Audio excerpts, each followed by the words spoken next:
Bonjour à tous et bienvenue dans cette nouvelle vidéo où on va réaliser ce couteau que j'ai appelé Tanto Tactique parce qu'il a une pointe Tanto et un petit style agressif qui rappelle les lames tactiques. Donc j'utilise une chute de XOC75 et comme d'habitude je découpe tout ça avec un disque à découper sur la meuleuse et ensuite j'enlève l'excédent de matière avec un disque à ébarder. Ce dessin je l'ai fait il y a très longtemps, en fait j'ai plusieurs cahiers de dessin dans lesquels j'ai tous mes dessins de couteaux. Et celui-là, c'est un des tout premiers que j'ai fait, donc il y a plusieurs années déjà. Et ce petit morceau de chute faisait la bonne taille pour pouvoir accueillir ce dessin-là, donc je me suis dit que c'était l'occasion. Ici, l'utilisation d'un disque à lamelle pour les creux au niveau du doigt, c'est pas franchement idéal parce que ça va bouffer l'avant du disque et du coup c'est ça qui va abîmer vos disques. Donc il vaut mieux faire ça avec un disque à ébarder ou à la main, ça prend pas tellement beaucoup plus de temps. Ça se fait, on va dire. La ponceuse à bande nous permet encore une fois de finir le profil du couteau parce que le travail fait à la meuleuse est quand même très grossier et surtout très inconfortable. Donc il faut quand même prendre le temps de faire ça soit avec du papier de verre, soit la lime, enfin quelque chose qui permette de rendre les lignes beaucoup plus douces. Le Dremel va nous permettre d'atteindre le creux pour le doigt, le finger choil, je sais pas vraiment comment ça s'appelle ça s'appelle un passe-doigt en français. Et donc du coup on va utiliser le Dremel pour ça, et je travaille cette espèce de petite garde intégrée, donc avec des limes aiguilles pour avoir une forme assez précise et surtout des rayures relativement fines. On perce ensuite les 3 trous pour nos rivets et on perce aussi pas mal d'autres trous avec un diamètre un peu plus gros pour alléger la lame et aussi pour augmenter l'adhérence de la colle. On trace ensuite le milieu de notre tranchant, donc au niveau de la pointe et au niveau de l'émouture principale.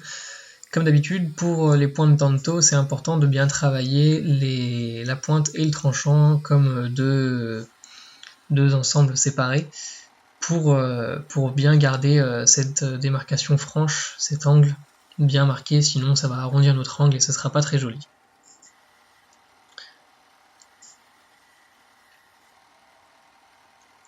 Je réalise un très léger contre-tranchant, c'est surtout histoire d'affiner un petit peu la pointe.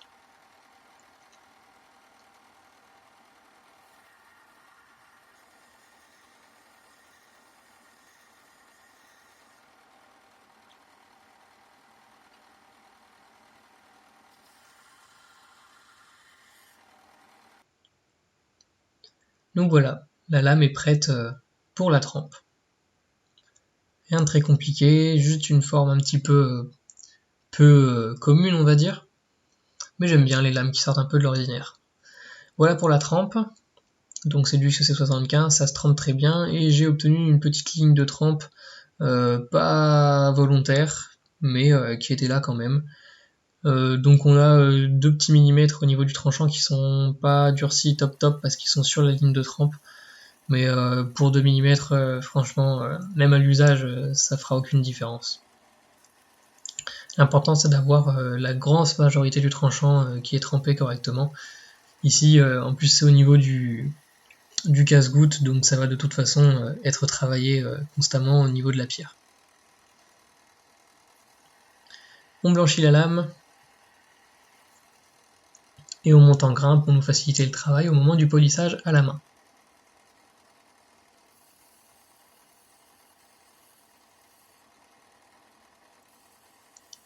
Bien sûr, je ne l'ai pas dit, mais la lame a bien entendu eu un revenu 1 heure à 200 degrés.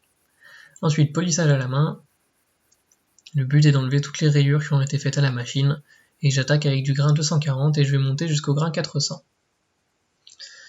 On n'oublie pas les surfaces, surtout sur le dos et sur la tranche du couteau, notamment la petite garde qu'on a réalisée auparavant. Et ensuite on utilise de l'acide, donc là c'est du perchlorure de fer, et on va tirer parti du pouvoir oxydant de cette molécule, et ça va permettre de créer une couche d'oxyde à la surface de l'acier qui va être noire, donc on va avoir une protection, cet oxyde va protéger l'acier, et en plus ça va le noircir, donc pour une lame style tactique, c'est parfait.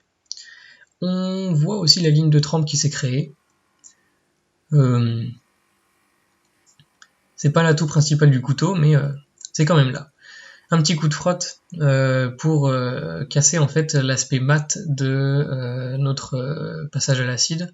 Ça donne un effet noir brillant que je fais pas souvent et que je maîtrise pas bien, mais de temps en temps c'est sympathique à faire.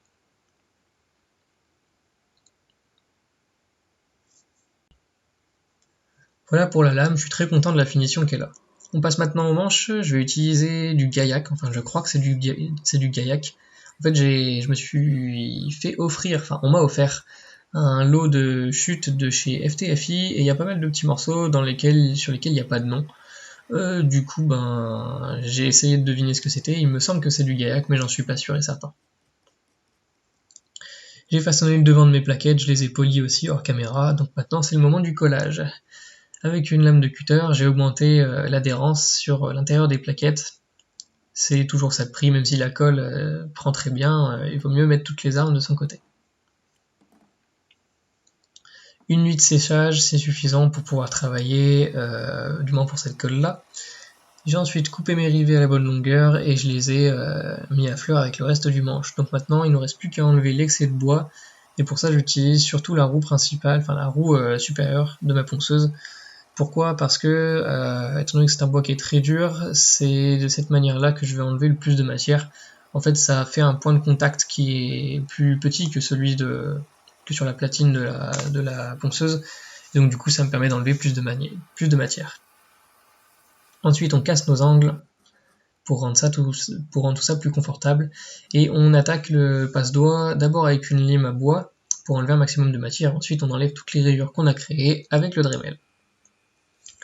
On pourrait tout faire au Dremel, mais ce serait bien plus long et surtout ça risquerait de brûler notre bois. Petit polissage à la main, le gaillac se polit relativement bien. Enfin, si c'est du gaillac, ça se polit relativement bien. Et ça a un petit côté brillant sombre que j'aime bien. Passage à l'huile pour protéger le bois, pour révéler ses couleurs, donc je vais le laisser toute la nuit dedans. Parce que la plupart des bois bénéficient d'un passage à l'huile prolongé. Ça permet de révéler pas mal de couleurs. Voilà le couteau terminé. Globalement, je suis très content du couteau. Les gros défauts, c'est une des plaquettes qui a une veine qui est pas très solidaire des autres, là on la voit. Elle a été comblée avec de la colle cyanoacrylate, donc aucune question de solidité, ça bougera pas. Un de mes rivets, enfin mon rivet du haut est trop proche du bord, ça a pas fissuré ni quoi que ce soit lorsque je l'ai maté, mais c'est quand même un des défauts. Et il y a aussi l'autre rivet sur une des plaquettes qui a arraché une des fibres, enfin une fibre en sortant dans la plaquette. C'est dommage, c'est des choses que j'essaie d'éviter mais que je contrôle pas toujours. Et bien sûr il y a cette petite ligne de trempe, donc il y a là vous voyez les 2 premiers millimètres du tranchant qui sont probablement moins trempés ou pas forcément, ou peut-être pas trempés, je sais pas comment ça se passe parce que c'est pile sur la ligne de trempe, donc à voir. Voilà les photos. Donc je suis très content de la finition que j'ai réussi à obtenir sur la lame. Donc ce noir assez brillant, assez sympathique. Et ça se marie très bien avec le brun du manche que j'apprécie beaucoup. C'est un bois que je vais réutiliser parce que franchement il est top. Globalement je suis content de la forme de la lame. Il y a une bonne prise en main et en fait j'aime bien les formes un petit peu bizarres ou qui sortent de l'ordinaire. Donc je trouve que c'est pas trop mal pour ce couteau là. Globalement je suis content du couteau, on va dire. Du coup, comme la vidéo touche à sa fin, n'hésitez pas à me dire ce que vous en avez pensé, aussi bien du montage vidéo, de la vidéo en elle-même ou du couteau. Si vous avez aimé la vidéo, n'hésitez pas à me le dire, et abonnez-vous pour ne pas louper mes prochains projets. À la prochaine, et prenez soin de vous.